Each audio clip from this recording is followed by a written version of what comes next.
Welcome to the Workies Podcast, the ultimate podcast dedicated to navigating the dynamic landscape of the home service industry. Delve into the world of business strategies, innovation, and growth as we bring you insightful discussions on the latest trends, success stories, and expert advice. Today we have a special guest, Patrick Lang, joining us.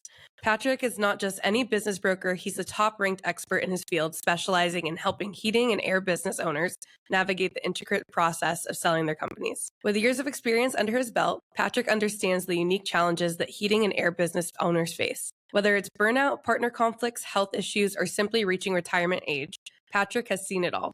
He knows that selling a business can be the most crucial part and decision of one's life, having been through it himself. As a Florida native, husband, and father, Patrick brings a wealth of knowledge and expertise to the table. With 30 years of financial advisor experience and over a decade specializing in HVAC brokerage, he's not just a broker, he's a trusted advisor committed to the success of his clients. Thanks for coming on, Patrick. And thank you so much for having me. I'm excited to be here. We're so excited to have you. So I know I gave a little bit of background on you, but can you tell us a little bit of background about yourself and how you got into this business? Yeah, absolutely. So kind of try to be brief here and go on for the entire show. But so I started in the business world as a financial advisor. So I own a financial planning company, sold that. And when I did, I bought a swimming pool service company. And so we started servicing swimming pools. That was my first entry into home services, and ran that and grew that for several years and then sold that off. I bought and sold during that time. So I bought some businesses and routes, and I sold some off as well, and then finally sold it all off. And then I became a business broker, helping other people sell their businesses. Initially, I was selling everything: bars, restaurants, flower shops, you name it, I sold it. And I listed a heating and air company for sale, and I bought it. I love businesses with barriers to entry like licensing and other things. I'm based in the state of Florida. I don't know a husband in the state of Florida that'll tell his wife in the summertime he's not fixing his air conditioner. So I thought it'd be a good industry to get into. And so bought it, ran it for a few years, and realized that I missed the business brokerage side of the world.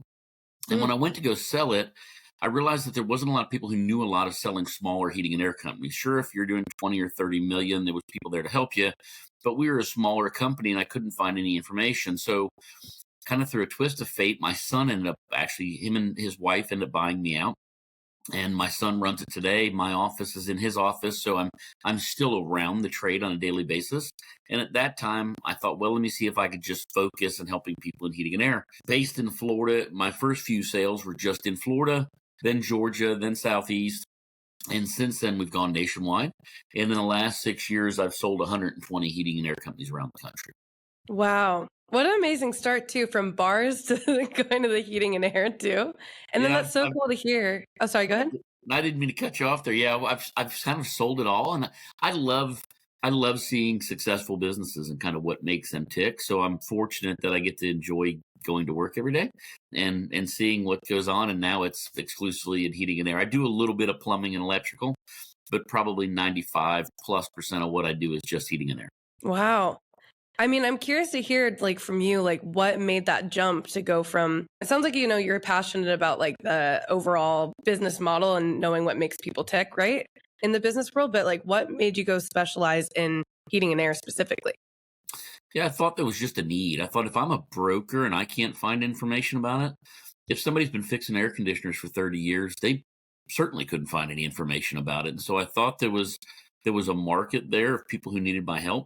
I love the trades, kind of blue collar America kind of thing. I mean, most of my clients, especially on the seller side, have spent their whole life building businesses and employing people and taking care of their family and supporting the little league teams. And it's just good people. Somebody told me in business a long time ago, if you have the mind of a capitalist and a heart of a social worker, you'll be successful.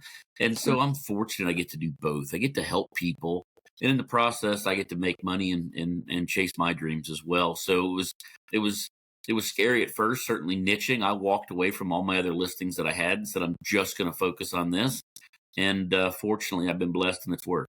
Amazing. I agree. So many good people in this industry, really the best and most genuine people that you can find. With that too, because of your, you have extensive experience in the HVAC business sales. What would you say the most common pitfalls owners face when preparing to sell, and how can they navigate these challenges effectively?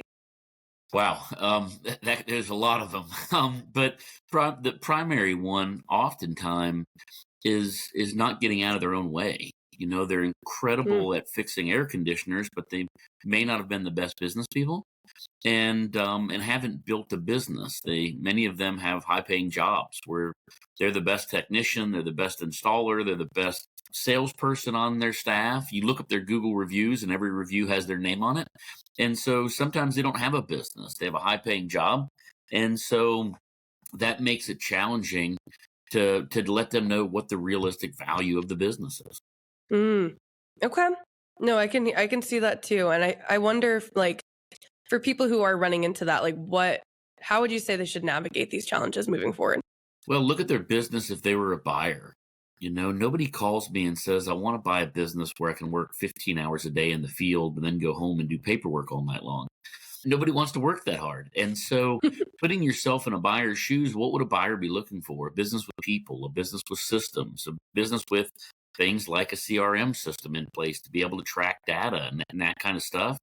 And so putting yourself in a buyer's shoes certainly gives it from a different perspective. Mm. I think that's really important, putting yourself in other people's shoes. And I think we see that a lot in this industry. With that, moving forward too, I mean, you've had extensive experience at putting yourself in other people's shoes, as well as understanding the overall field. Can you maybe share some success stories or memorable moments from your career where you've helped, like, heating and air business owner achieve their goals through a strategic sale? Yeah, yeah, a lot. I sold 23 companies last year, and every one of them to me is special. Most of my clients, it's the biggest sale of their life, and most of them have never done it. So it's a scary time for them. A memorable one, though, I had somebody come to me and didn't think their business had any value. And Mm, they had talked to other brokers, and it was too small, and nobody would buy it.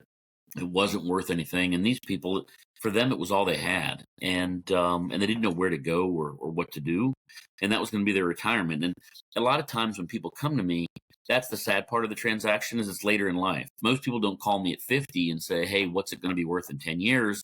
They call me and they say, "I'm ready to sell now," and sometimes I've got to break their heart. This scenario is able to help them where we were able to go to market. And I did have a buyer that was a good fit for it. And I got them what to them was a large amount of money. And once again, it's all relative. What's a lot of money to you may not be a lot of money to me or vice versa. And so I think everybody's situation is unique. And that one was special because they didn't think it was worth anything. They received mm, what they classified, and I did too, was a fairly large check.